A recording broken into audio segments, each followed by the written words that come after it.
More than any other prominent member of the revolutionary generation, Thomas Jefferson lived a life thoroughly embedded in the twin American dilemmas of slavery and racism. His earliest memory was of being carried on a pillow by a trusted, if nameless, slave.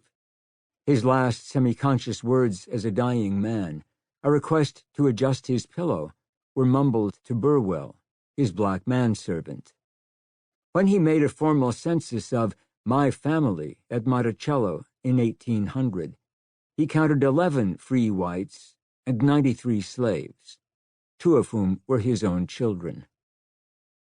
If a painter were to pick the most paradoxical scene in the founding era, it could well be Jefferson's arrival in Philadelphia to serve in the Continental Congress in June 1775.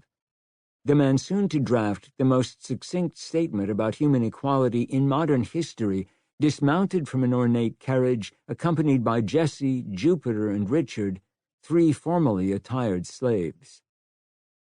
If the central contradiction of American history is the coexistence of slavery and a creedal commitment to individual freedom, Jefferson lived both sides of that contradiction more conspicuously than any of America's founders. To put it differently, a racial fault line runs through the center of the American experience, and Jefferson straddles that divide with uncommon agility, making him our greatest saint and greatest sinner, the iconic embodiment of our triumphs and tragedies. Rather than side with his most ardent admirers or his most acerbic critics, we need to recognize not that the truth lies in between, but that Jefferson is a fusion of both sides in their most enigmatic shape, the Mona Lisa of American racial history.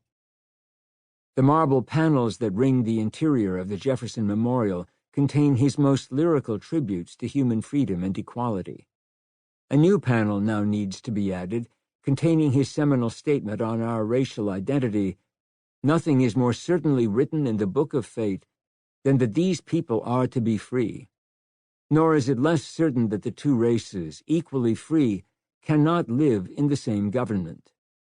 Nature, habit, opinion has drawn indelible lines of distinction between them. This is the place to begin, not end, our investigation of the Jefferson legacy, namely with the realization that our most eloquent apostle of freedom is also our most dedicated racist, and that in his mind, those two convictions were inseparable. We might also at the start notice the need to revise the classic formulation of James Parton, Jefferson's first biographer. If Jefferson was wrong, wrote Parton in 1874, America was wrong. If America is right, Jefferson was right. Our revised version might go like this: if Jefferson was flawed, America is flawed. If America seeks to face its flaws, Jefferson is the man we most need to understand. Recovering Jefferson's early years is an exercise in inspired guesswork, largely because of what his biographers have called the problem of the Shadwell fire, which destroyed most of Jefferson's papers in 1770.